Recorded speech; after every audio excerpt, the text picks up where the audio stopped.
या गावात येत असताना मला अनेक अडचणी आल्या, कारण अतिशय दुर्गम भागात तुमचं गाव आहे आणि या ठिकाणी तुम्ही शिक्षण घेत असताना हा व्यवसाय सुरू केला आहे. बाहेर कुठेतरी तुम्ही जॉब करू शकला असतात. तर म्हणजे कसं आहे माहितीये का, माझ्या आईने चालू केलंय. आता माझ्या आईने चालू केलंय की तिच्या डोक्यात विचार होता की मला फक्त गाव पातळीवर, तालुक्यात, जिल्ह्यात इथपर्यंतच करायचंय. पण माझ्या डोक्यात होतं की माझ्या आईचं एक स्वप्न आहे की काहीतरी करायचंय म्हणून. तर तिने ते चालू केलं आणि माझ्या डोक्यात फिट होतं की मला ते पूर्ण महाराष्ट्राच्या बाहेर न्यायचंय. तर मग मी काय केलं की माझ्या आईने रोपटं लावलं जसं काय, आणि मला ते मोठं करायचंय, त्याचं फळ आलेलं आहे ते विकायचंय. पण कुठल्या पद्धतीने, कशा पद्धतीने, त्याच्यासाठी मला आजपर्यंत खूप मोठ्या अडचणी आल्या. पण त्या अडचणींना मात करून मी पुढे जाणार आहे. तर ते कशा पद्धतीने, हे खूप मोठी स्टोरी आहे. तर ते करणं पण सोपं नाहीये, कारण विषय खूप अडचणींचा होता त्याच्यामुळं. मॅडम मला एक सांगा, असं अगदी व्यवसाय तो तुम्ही सुरू केला, परंतु इथून गावात येणं अवघड आहे, तर तुम्ही विक्री व्यवस्थापन हे कसं साध्य केलं? माझं गाव खेडे गाव आहे, इथून मला मार्केटिंग करणं खूप अवघड आहे. तर ते कशा पद्धतीने केलं, कारण त्याला तर करण्यासाठी आपण किती काढू शकतो. काही गोष्टी असल्या तर त्या बनवू पण शकतो, पण मार्केटिंग करणं अवघड आहे. आता बघितलं तर इथं इतका दुर्मिळ भाग आहे, इतकं खेडे गाव आहे का इथून आपल्याला तालुक्यापर्यंत जाणं पण अवघड आहे. पण माझ्या डोक्यात एक होतं की जर मी शिक्षण चांगलं घेतलंय, शिक्षण चांगलं, मला चांगली नोकरी भेटू शकते, मी चांगली इन्कम घेऊ शकते. पण माझ्या डोक्यात काय होतं की मला फक्त नोकरी नाही घ्यायची, माझ्यामुळे 4 लोकांना काम पण भेटलं पाहिजे, त्यांचं पण कुठंतरी आयुष्य सेटल झालं पाहिजे. कारण आजच्या जगात पाहिलं तर पैशाशिवाय काहीच नाही, सगळ्या गोष्टींना पैसा लागतो. आणि जर माझ्यामुळे त्यांना 4 पैसे भेटताय तर हे माझ्या डोक्यात कायम होतं. आणि जर बघितलं तर मार्केटिंग करणं खरंच खूप अवघड आहे. फक्त तुम्ही एक संयम ठेवा की आपण नक्की करू शकतो. आता मी करते ना, तर त्याला पण खूप काळ गेला. काळ गेल्यानंतरच मी आज चांगल्या पद्धतीने काहीतरी करू शकते. मॅडम मला एक सांगा की आता ही कौटुंबिक पार्श्वभूमी तुमची कशी आहे? कौटुंबिक पार्श्वभूमी जर बघितली तर आम्ही, माझी आई आणि आईला माझ्या 5 मुलं आहे. आणि मला आठवतंय की मी जेव्हा छोटी होते तेव्हा पण माझे वडील, मला जास्तीच्या आठवत नाहीये, म्हणजे मी खूप छोटी होती तेव्हाच माझे वडील गेलेले, मला देखील आठवत नाहीये. आणि आम्ही 4 जणी आणि एक भाऊ आहे. तर माझ्या आईनी स्वतः एकटीने आम्हाला मोठं केलंय, आज एवढं घडवलंय. तर मी तिलाच बघून हे शिकले, मला दुसरं कोणी शिकवलेलं नाहीये. तर आईलाच बघून मी शिकले. हे जे काही आहे ना आज, ते आईला बघून शिकलेले. माझी आई पण खूप जिद्दी आहे आणि तिच्याकडूनच मी एवढं सगळं शिकले.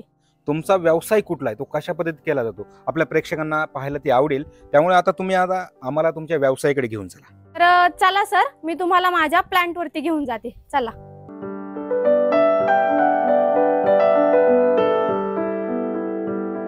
मित्रांनो, महाराष्ट्रभरामध्ये आपण आतापर्यंत वेगवेगळ्या ठिकाणी गेलो, परंतु आता मी ज्या ठिकाणी आलेलो आहे हे सिन्नर तालुक्यातील हिवरे गाव, जिल्हा नाशिक.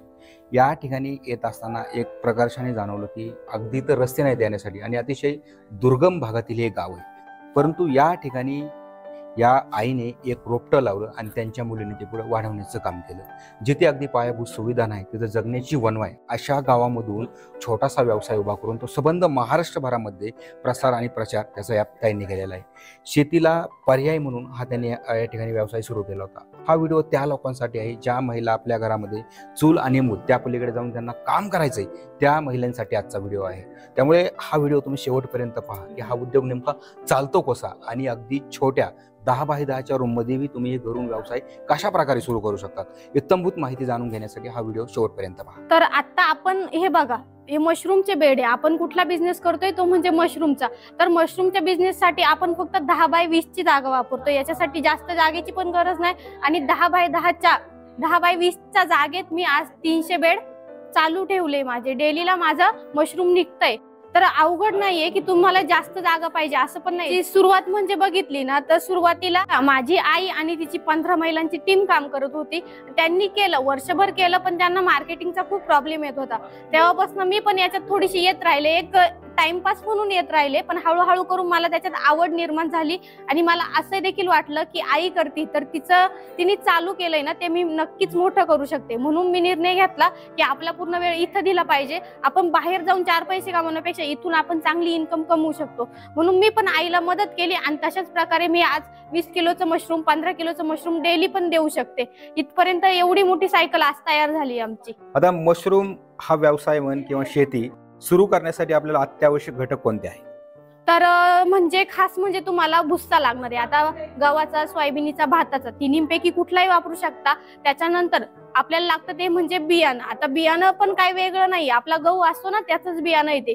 त्याच्यामुळं बियाणं उपलब्ध करणं पण आपल्यासाठी अवघड नाहीये. आणि फक्त लागते ती म्हणजे पिशवी, रबर, बस, बाकी काहीच लागत नाही. 4-5 गोष्टींमध्ये तुमचा बिझनेस चांगल्या प्रकारे चालू शकतो. आणि एक टेम्परेचर तुम्हाला चेक करण्यासाठी. भुस्सा लागणार आहे आपल्याला. एक तर भुस्सा कुठल्या प्रकारचा असतो तो? भुस्सा गव्हाचा, सोयाबीनचा, भाताचा तिन्हीपैकी तुम्ही कुठलाही वापरू शकता. पण जर तुमच्याकडे गव्हाचा असेल ना तर तुम्ही तो वापरा, कारण तिथून रिझल्ट चांगला येतोय म्हणजे आपल्याला. बेड तयार करण्यासाठी सर्वात महत्वाचा आहे तो भुस्सा. हो, भुस्सा. बरोबर आहे. हो. बरं, त्याची प्रोसेस काय असते भुस्स्याची सुरुवातीला? भुस्साची म्हणजे भिजवण्याची प्रोसेस जर बघितली ना तर गरम पाण्यात केलं तर बेस्ट आपल्याला इथून मशरूम येत आहे. म्हणजे सुरुवातीला भुस्सा आपल्याला गरम पाण्यात भिजवून घ्यायचा आहे. हो, गरम पाण्यात भिजवून घ्यायचा. त्याच्यानंतर तो भिजवल्यानंतर 2 तास टपात किंवा कशात भिजू त्याच्यात ठेवायचा. आणि त्याच्यानंतर आपली साडीची खोळ वगैरे असते त्याच्यात पॅक करायचा. रात्रभर म्हणजे कमीत कमी 7 ते 8 तास त्याच्यात ठेवायचा, पाणी निथळेपर्यंत. आणि त्याच्यानंतर तुम्ही तो भुस्सा घ्यायचा. जिथं म्हणजे ऊन वगैरे नकोय आपल्याला, ऊन नसेल तिथं तुम्ही सुकट टाका. 4-5 तास तिथं सुकवायचे. आणि त्याच्यानंतर तुम्ही अशा पद्धतीने भुस्सा चेक करा की आपल्या हाताला थंड लागतोय पण हाताला चिटकला नाही पाहिजे, म्हणजे तो भुस्सा रेडी झाला की बेड भरण्यासाठी. अशा पद्धतीने तुम्हाला समजतं हा भुस्सा रेडी आहे बेड भरण्यासाठी.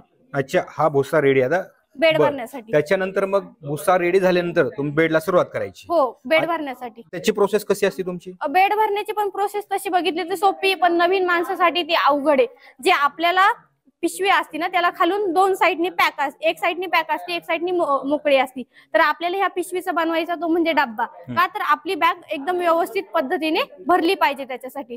मग एक साईडनी रबर लावून घ्यायचं आणि नंतर तुम्ही त्याच्यात बियाणं टाकायचं. बियाणं असं टाकायचं की मापात टाकायचं. आणि नंतर 6 लेअर घ्यायचे. 6 लेअर कम्प्लीट झाले का तिथपासून तुमचा बेड वरतून बियाणं टाकलं की वरतून रबर लावायचं आणि तो तुमचा बेड रेडी होतो आपलं मशरूम देण्यासाठी. पण त्याला टोटल 23 ते 25 दिवस लागतात की मशरूमची पहिली कापणी येण्यासाठी. आता बरेचसे लोकांचे प्रश्न असतो की बियाणं कुठे मिळते? मुळात मशरूम साठी बियाणं कुठे मिळते आणि बियाणं नेमकं कशाचं तयार होते? अच्छा, तर बियाणं आहे ना वेगळं कसलं नाही, आपला गहू असतो ना त्याच्यावर स्लॅबवरती प्रक्रिया केली जाते. त्याच्यानंतर ते बियाणं रेडी होतं बेड वगैरे भरण्यासाठी. ते बियाणं तुम्हाला कृषीचं असेल तिथं, कृषी केंद्र वगैरे असेल तिथं पण भेटू शकतं. फक्त तुम्ही त्यांना मागणी केली पाहिजे तेव्हा ते अवेलेबल ठेवणार आहे. कारण जास्त लोकांना मशरूम हे माहित नाहीये त्याच्यामुळे ते पण ठेवत नाही. पण जर तुम्ही मागणी केली ना तर ते तुम्हाला भेटतंय. मशरूम मध्ये अनेक जाती येतात. हो, त्याच्यामुळे आता इथं कन्फ्युज होऊ शकते किंवा संभ्रमाची अवस्था असते.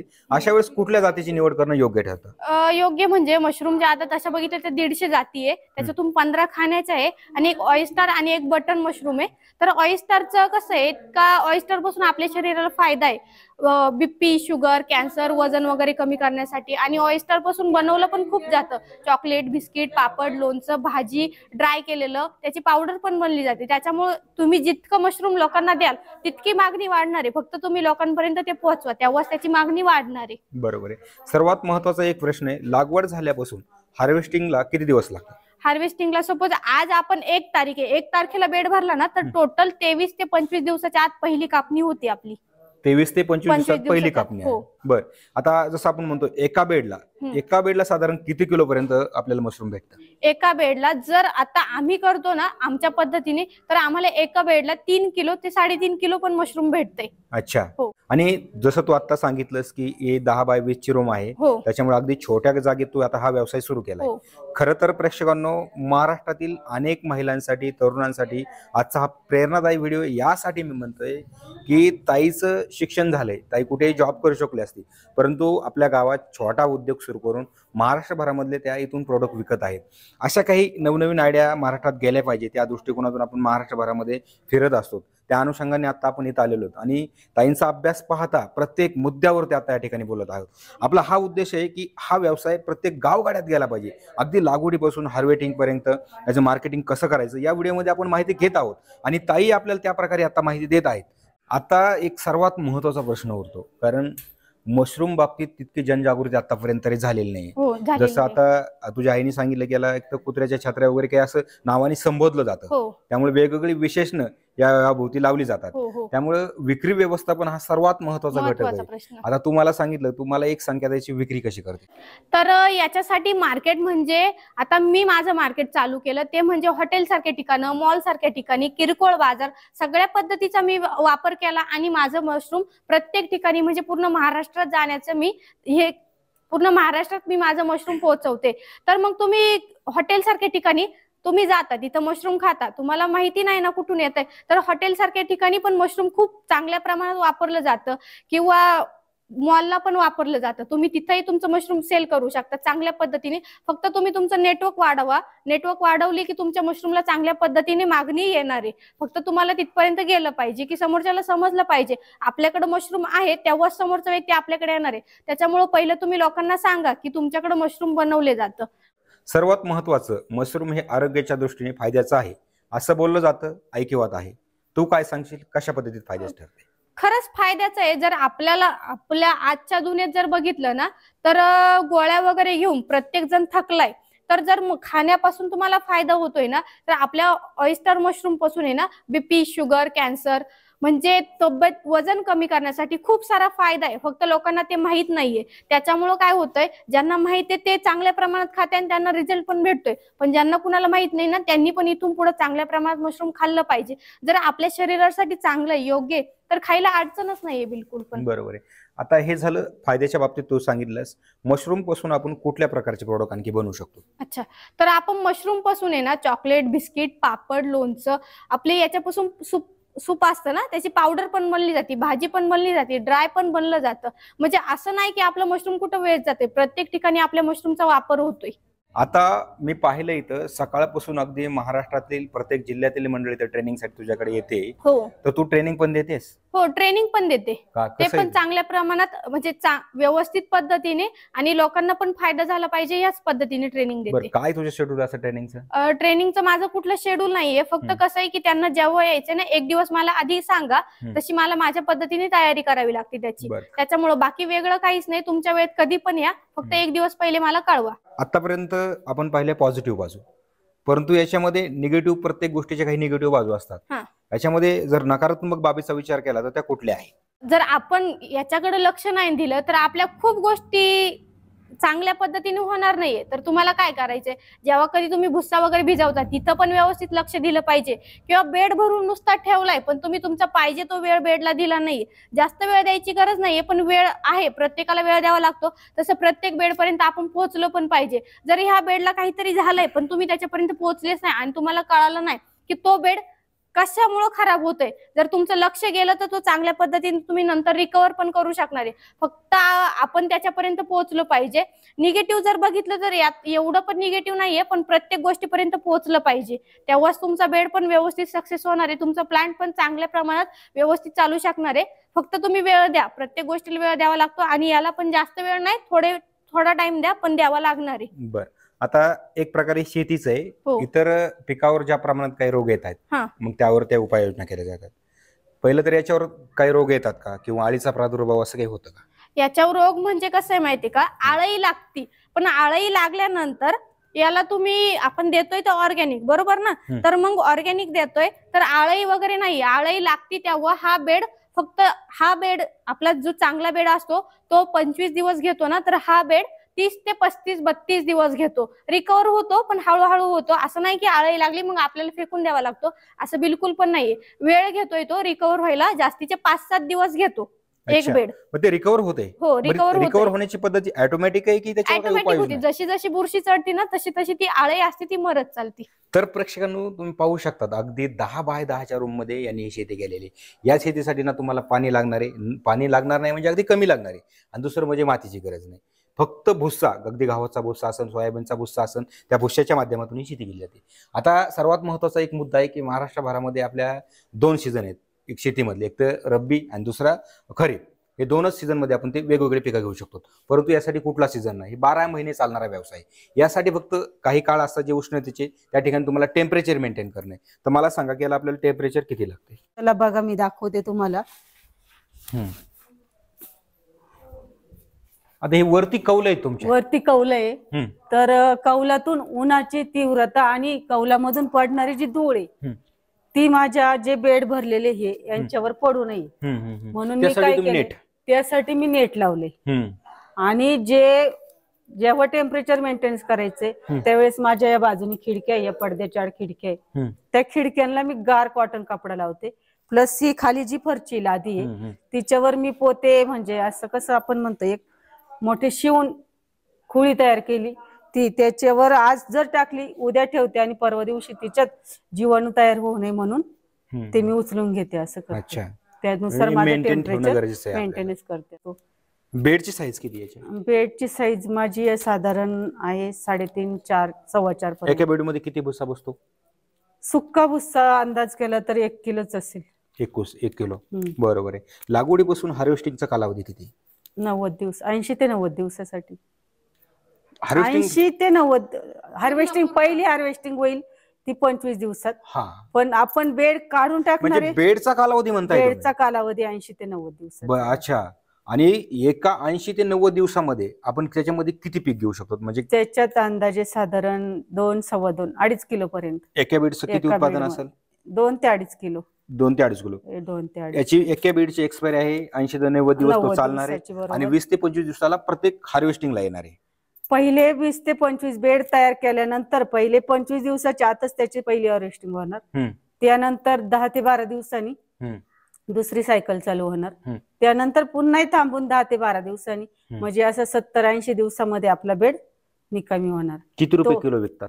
280 रुपये किलो जागेवर माझ्या प्लांट मध्ये इथून जातोय. हो, जागेवर. दुसरं म्हणजे आता पूनमचा फार अभ्यास आहे, तिचा मार्केटिंग चांगली करते. ही कशी आली मग इकडे?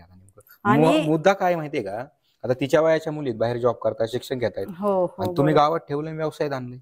व्यवसायात आणलं म्हणण्यापेक्षा आहे ना, हे बघा, तो पण व्यवसाय इतका सोपा म्हणजे लय अवघड स्थितीतून केला उभा. कारण मला तर ते लय हसायचे लोक, काय केलं हे, नवीन जगाच्या वेगळं काहीतरी करू राहिली. पण जेव्हा पूनमला काही त्याच्यातून 2-5 रुपये यायला लागले, मी अशीच बेड भरायला, भुस्सा भिजवायला तयार झाले होते. पूनम आली, व्हिडिओ टाकायला लागली. आणि त्याच्यानंतर तिचं माझी मनाची अशी अगोदर करतच होती काहीतरी. ती आता 15वी म्हणजे ऍडमिशन घेऊ राहिली 15वीच. तर तिला मी आधी टाकलं होतं याच्यामध्ये काय फॅशन डिझायनरला. त्याच्यातून पण ती उत्पन्न घेणार होती. पण फॅशन डिझायनरला असं झालं का लॉकडाऊन आलं मध्ये. लॉकडाऊन मध्ये मी तिला 40-45 हजार रुपये खर्च केलाय. पण ती तिथे एक दिवस गेली, ती म्हणे मम्मी तुला पैसा खर्च केलाय पण माझी बुद्धी तिथं चालत नाही, कारण अभ्यासच दिला नाही ना. आणि एक तर लॉकडाऊन मध्ये नुकसान भरपूर झालं. मग त्याच्यामुळे त्या काळात मी इकडे फारशी वळाले होते. मग तिच्या मदतीने माझ्या, पण तिने जेव्हा जेव्हा मला तिच्या याच्यातून मदत केली ना, तिथून पुढे माझी चांगलीच. आता मी पाहिलं प्रत्येक माणसाला ट्रेनिंग देते इथं, पाहिलं की. आणि अभ्यास विचार केलाय की इतका अभ्यास कधी झाला याच्यामध्ये? अहो, ती जवळजवळ मला 1 वर्षापासून चांगल्या बऱ्यापैकी. आता सध्या मार्केटिंग तीच बघते, सगळं पूर्ण मार्केटिंग ती बघती, दिवसभर येणं जाणं कोणाचं ती बघती. भले भले आता तिथं बेड पण भरायला मला मदत करते, भुस्सा भिजवायचं, म्हणजे बऱ्यापैकी मला आता तिची फुल मदत आहे. असं फुल सपोर्ट आहे. वा. मग आता महाराष्ट्रातल्या जे तरुण बेरोजगार त्यांच्यासाठी काय सांगणार तुम्ही? माझं तर एक म्हणणं आहे, तुम्ही तुमचं हातचं काम सोडू नका, पण त्याला एक जॉईंट व्यवसाय म्हणून कुठलाही करा. मशरूमचा जर करत असन तर मी मशरूमचा व्यवसाय कुठलाही असू द्या, त्याच्यासाठी पूर्ण सपोर्ट करायला वेळ त्याला द्या. मला दुसरी कमाल असं आहे की आता विक्रीचं तुम्ही सांगितलं, पण महाराष्ट्रातून लोक येतात, ते कसे जॉईन झाले तुम्हाला? अहो, जॉईंटला माझी पूनम असेल साथ तिची, नाहीतर माझ्याच्यानी म्हणजे माझं काय सिन्नर मुंबईपर्यंत पोहोचले, म्हणजे महाराष्ट्र राजधानी पर्यंत पोहोचले मी, पण तिथून पुढे जाणं माझ्याच्यानी शक्य नव्हतं. कारण मग तिने जेव्हा मला मदतीचा हात दिला ना, पूर्ण मला वाटतं भारतभरच गाजते काय माझं असं आहे. तर प्रेक्षकांनो, कहाणी ती आहे ज्या गावात अगदी पिण्यासाठी पाणी नाही, जिथे येण्यासाठी रस्ते नाही, जिथं पायाभूत सुविधा नाही, त्या गावात अक्षरशः या मायलेकीने स्वतःचं एक छोटंसं रोपटं लावलं, त्याचं झाड तयार केलं आणि पूर्ण महाराष्ट्रात त्यांचा व्यवसाय केला. ज्या लोकांना पूर्ण साधनं मिळतात, सुविधा मिळतात, पण काही करत नाहीत, त्यांच्यासाठी आजचा हा व्हिडिओ असणार आहे, प्रेरणादायी व्हिडिओ असणार आहे. त्यामुळे तुम्ही व्हिडिओ शेवटपर्यंत पाहिला असेल परंतु या गावात तुम्ही या, मशरूम शेतीला भेट द्या आणि आपल्या गावगाड्यात अगदी छोटासा व्यवसाय 10 बायच्या 10च्या रूममध्ये तुम्ही सुरू करू शकता. या ठिकाणी मी तुम्हाला हेच सांगू शकतो की बेरोजगारीवर मात मिळवायची तर स्वतःलाच काहीतरी करावं लागेल. आता आपल्याला आपल्या गावात आपल्या हक्काचा रोजगार निर्माण करायचा, आपल्या हक्काचा व्यवसाय सुरू करायचा, तर असे छोटे मोठे उद्योग आपण गावात सुरू केले पाहिजे आणि त्यामधून रोजगार निर्माण केला पाहिजे. तर थांबूयात मित्रांनो इथेच.